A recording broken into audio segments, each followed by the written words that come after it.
观音菩萨有千万种化身，遍布六道轮回，无论是天人还是阿修罗，都会平等的被大慈大悲的菩萨所普渡。众所周知，六道轮回分为三善道和三恶道，天人道乃是天界所在之处，漫天神佛所居之所，而人间道乃是六道中心，万千传说汇聚的地方。菩萨的道场也在这里。观音菩萨的本尊时常在天人道与人间道徘徊，像什么千手观世音、净瓶杨柳观音的形象，大都在此二道流传。而在那阴森恐怖的恶鬼道之中，同样有一位疑似观音化身的佛教神明，被世人称为灭人大士。能称之为大士的存在，在佛门之中也不算多见，他们无疑不是佛法高深，对佛门做出极大贡献之辈。人间不少地方，中元节祭拜亡灵之前，都会先祭拜这位灭人大士。关于他的来历，在佛教典籍中也有记载。传说有一天，佛陀的弟子阿难在林间修习禅定时，忽然看见一位浑身皮包骨、满脸火焰熊熊燃烧、痛苦异常的鬼王来到面前。鬼王自称灭然，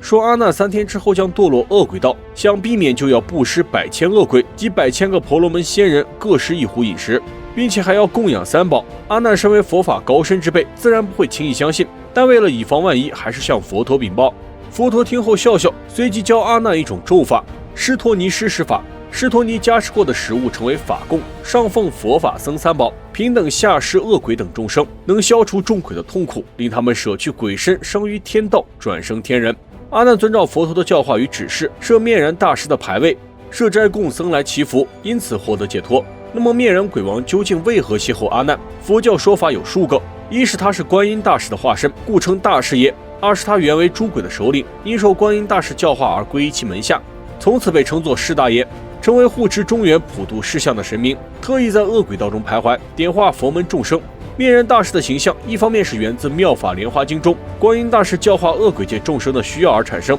另一方面是警惕人们不异动贪爱及牵令想，以免堕入恶鬼心识，成为灭人鬼王的眷属。因为佛道同流的缘故，灭人大士在道教信仰中也多有记载，被认为是太乙救苦天尊的化身。灭人雨林普渡真君，主宰五方厉鬼，护佑阴阳两界。雨林是死后世界雅称，雨林即鬼界。雨林大神也就是统领一切鬼界和鬼魂之神，因此又称幽冥教主。此尊平时居于卧礁之山下，为阴间诸鬼之统帅，在地官大帝赦罪之月，负责中元节监督亡魂降临人间香火事宜。除此之外，灵宝派等一些派别不是请灭人鬼王监斋，而是由何将军、乔将军2神分任此职。道经有曰：大慈仁者救苦清玄上帝，示现浇面鬼王，助界孤魂来受甘露味。大慈仁者救苦清玄上帝，即是东极慈父太乙救苦天尊。示现浇面鬼王，即是说他化身为浇面鬼王，监管着诸鬼前来接受普渡，和今日之习俗已经相当接近。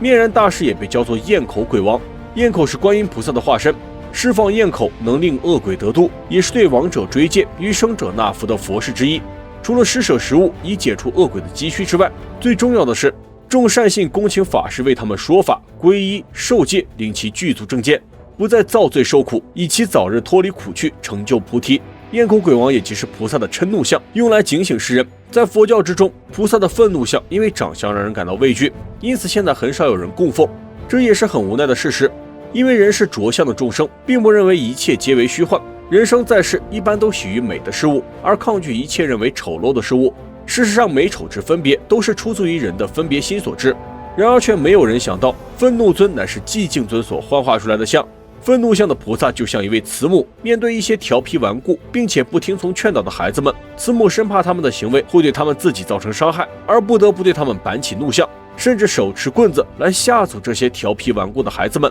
停止他们那些无知的行为。同样的道理，这就是菩萨为何要示现怒相的原因了。灭人大师又称普渡公，每一年的中元鬼节，各地都会供奉他的神位。民间认为，所有在阳间的亡魂全部归灭人大师管理。至于阴间，那肯定就是十殿阎罗那一套体系了。至于灭人大师为什么不插手阴曹地府，自然是因为下面还有一位重量级人物——地藏王菩萨。这位发下大宏愿、地狱不空、誓不成佛的主，在名义上由十殿阎罗掌控的地府，地位可不是一般的高。哪怕灭人大师的背景再深厚，也是不敢喧宾夺主。并且观音菩萨和对方同为4大菩萨之一，平日里抬头不见低头见，也犯不着为了一点小利益而争得头破血流。灭人大士只是菩萨在恶鬼道的其中一个化身之一，是最不起眼的一个。观音菩萨最出名的有33种法相，比较常见的有杨柳观音，手持杨柳枝，专为民众消除疾病。他的画像随处可见。有人认为杨柳观音起源于西域，因为西域的习俗就是每日用杨柳枝洁净牙齿，并且会向贵客赠送杨柳枝，表示助人健康的意思。所以请佛和请菩萨时也会用上杨枝和净水，久而久之便发展成了菩萨手中的法器。还有人认为杨柳枝具有旺盛的生命力，这是以杨柳枝预示佛法的兴旺发展。民间流行的杨柳观音像一般都是手持净瓶杨柳的女性形象。相传中州地区民风败坏，致天怒人怨，灾害严重，观音菩萨知道后显现真身，前来教化民众，使民风淳朴，礼乐往来，社会井然有序，并从玉净瓶中取出杨柳枝，就着甘露洒向四野，顿时天降大雨，解除旱情。33观音并非化现各种形象，而是观音菩萨本身不同形貌，而且不是密宗式变化形象，只是以姿态、场景与所持法器来区别。何以又称33身之术？这应与《楞严经》所述观音应化术有关。此类观音各像之间区别并不太大，很多特征也不是唯一的。有些观音像既可做词解，亦可为比说。相比较而言，灭人大士的形象就和普通的观音像差得远之又远了，